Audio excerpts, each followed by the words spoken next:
Well, good afternoon. It's appreciate being able to sit and talk with the folks here in Brevard County. Obviously, given where the track of the storm is, they've been working very hard. As many of you know, I issued an executive order yesterday declaring a state of emergency in 26 counties all along Florida's east coast, from Monroe to Nassau, and then including some counties that were one in. To assist with preparation efforts. And given the uncertainty of the track of the storm, we are going to be updating that executive order to include all 67 Florida counties. And the reason is, if you look at different possible tracks for this thing, it is possible that you could have impacts even in Northwest Florida. And not necessarily saying that's the most likely, but that's certainly possible. So we want to make sure that every county has the resources they need to be prepared. A lot of folks throughout the state. I was just down in Miami at the National Hurricane Center, but as we were driving to and from the airport, you saw long lines for gas, people going into the grocery store to get water. We don't like necessarily seeing people wait in line, but people are heeding the call to just be prepared. We can't tell you exactly where this thing's going to go right now. It's been kind of here and there, and it's not been a very, consistent path in some respects. But nevertheless, be prepared. And so if you're anywhere on that east coast of Florida, you want to have food, water, medicine for up to 7 days. So we appreciate seeing people do that. We are conscious of the need for fuel.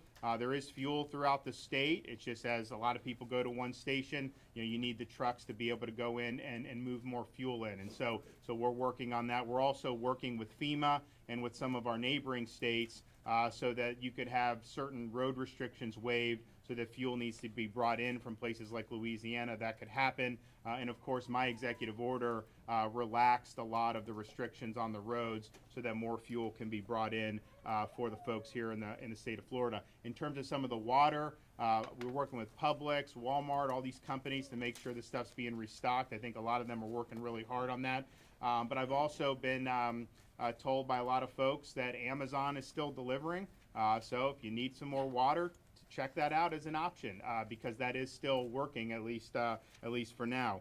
I did speak, as I mentioned earlier today, with the president, letting him know that we're working hard to be prepared, and he assured us that we're going to get all the support that we need from the federal government, and including money from FEMA. So I appreciated that. Now, he did an awful lot for us on the back end of Hurricane Michael. I'm going to be submitting today requests for a pre-landfall declaration from the president and through FEMA so that we can give assistance to folks like here in Brevard County for protective measures. We're also going to be seeking direct federal assistance for things like generators and pumps so that we can use those as need be. If you're in the path of this storm anywhere on the east coast of Florida, make your preparations, take action. The storm is slowed up, and there's some negatives to that, but one of the things that is good is you do have time to make the preparation. So please do that. With an uncertain storm like this, you just don't want to say, well, it's probably not going to affect me, because it could have really significant effects. And if you are somebody that ends up getting impacted by this storm, just assume you're going to lose power. Now, we're working with the utilities to make sure that they have assets ready to go to try to get it back on. But if you have a serious Category 4 storm make landfall in Florida, you are going to see power be out. So make sure that you're prepared for that. If you live in an area that experiences flooding, well, you're looking at potential serious, significant water and flooding because of this event. So prepare for that and understand that that's something that will likely happen. Look at the different shelters in your area. I know we're discussing about, when do the local officials make calls if necessary for evacuations, and they're taking that very seriously. But in the meantime, think about where you could go, what shelters are available in your area, what evacuation routes are available to you. If we do have an evacuation order from Brevard or from any of the other counties, we ask the folks to heed the call of that evacuation order and follow what they're doing. And if there is an evacuation order, Florida Department of Transportation, we will, waive the tolls, fees, charges for using things like the Florida Turnpike and our public highways. And so that will happen. We've got some updates in terms of some of the things that is going on. I did mention about the fuel. We're working with Georgia, Alabama for potentially bring more fuel in.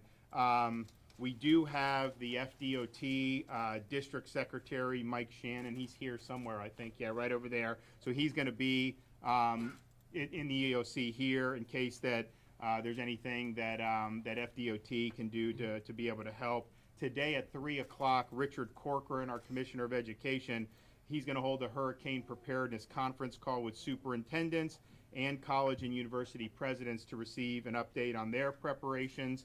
And they will remain in constant contact. They will be posting any school closures on their website. As many of you know, we announced, I had spoken with President Thrasher. The Florida State football game was scheduled for Saturday night in Jacksonville. That's going to be moved to Tallahassee and then moved up in the day on Saturday. And that was a decision that was made between the university officials and the city of Jacksonville. And it's a decision that we support at the state of Florida.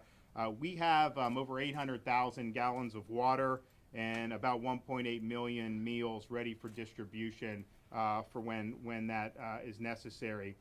We're also looking at resilience in terms of our coastlines. If you live in a flood-prone area, make sure you've stockpiled protective building materials, plywood sheeting, plastic tarp shovels, sandbags. You want to keep your drains and gutters free of debris. Our Chief Resilience Officer is working with state agencies in resiliency planning efforts before the hurricane hits, and is also looking at what needs to be done on the back end. We want to be prepared. We want to be able to assess the damage right away, and we want to be able to respond. Flood water can cause erosion and damage to infrastructure, and we know shore erosion is inevitable, so we're already planning for the recovery process that will be surveyed by damage assessment teams. So be prepared, take the action that you need to, and listen to your local officials. Follow the local reports, follow the Weather Channel, follow the National Hurricane Center so that you have the best information available. And if there is a call to evacuate, please heed that call. And we're obviously going to be here working at the state level to be supporting these efforts. So thanks everyone for coming. I can take a few questions if you have. What's the biggest challenge you faced so far? This is your first. You've done a remarkable job so far, but what's the biggest challenge as you see it? Well, I think the biggest challenge is just when you have a storm of this amount of uncertainty. I mean, when the cone goes from the Florida Keys to Georgia, you want people to be prepared, and I think a lot of folks have heeded that call, but it's also, I think to a certain extent, people look at that and say, okay, where's it actually going to go? And so the track has been bouncing around. If you go back about 36 hours, every track had this thing going either over Dominican Republic or just to the east of Dominican, many of them not even directly at Puerto Rico, but some eventually went directly, and it ended up going northeast of every one of those tracks. And so I think the uncertainty in the forecast has been challenging because our plan for hurricane response is to do more pre-positioning of assets than we've done in the past.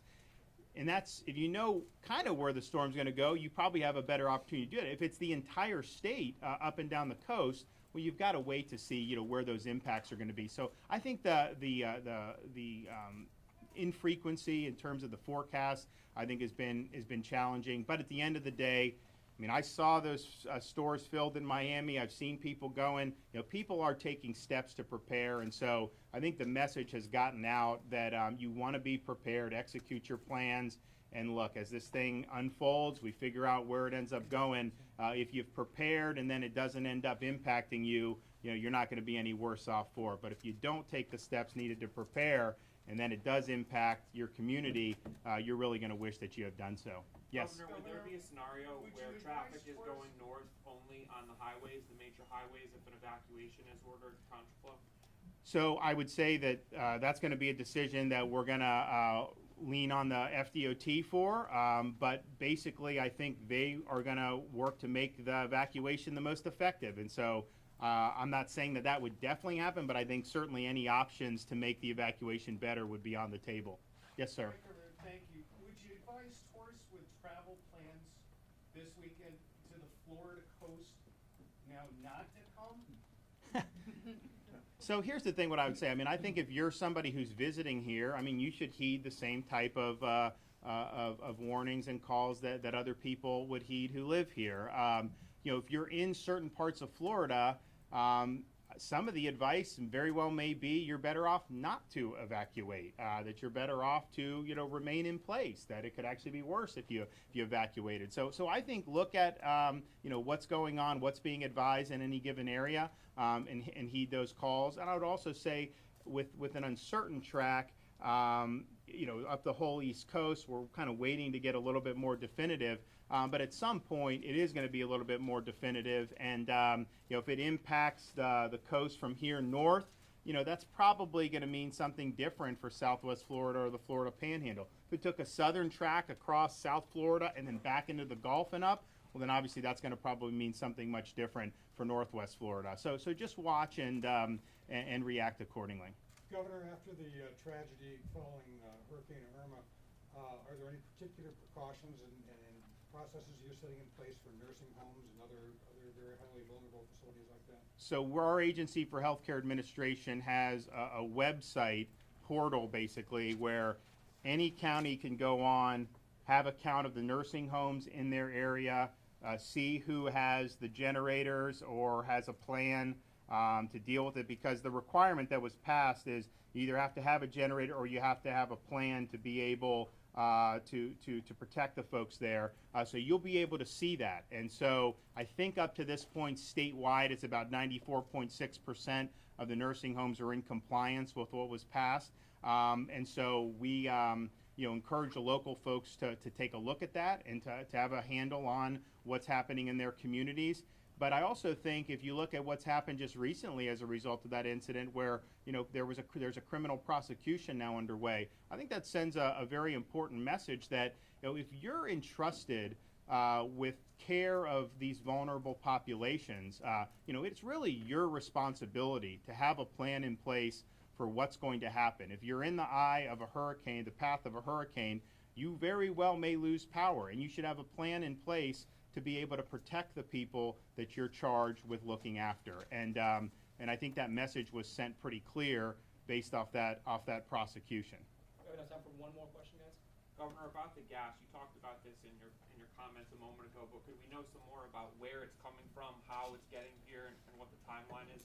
So there's a lot of fuel in Florida, obviously in different parts of where there's been a state of emergency. People have, I think, understandably made sure that they had enough gas for them and their families. We have fuel.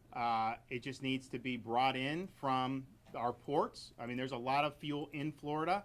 You know, the ports can only accommodate so many of these trucks. Now, obviously, our state of emergency gives some of the trucks the ability to carry some more fuel, and so they'll be doing that. So there is a lot of fuel here. It's just a matter of making sure that fuel gets where it needs to go once it's been depleted at a particular gas station. And so bringing stuff in from other state, you know, that may not even be necessary, but we just want to prepare, because to me, as soon as the storm comes, getting the power back on for folks, and we're working with the utilities, making sure they have plans for that, and having availability of fuel. I mean, if we can get that done quickly, then it makes the whole recovery response and recovery effort, I think, easier to be done successfully. But we're definitely cognizant of that, and I'm always pressing our folks at DEM. I'm like, fuel, what are we doing with fuel? So trust me, it's something that I know is important to a lot of people. Thanks, everybody. All right. Thank you. So you're gonna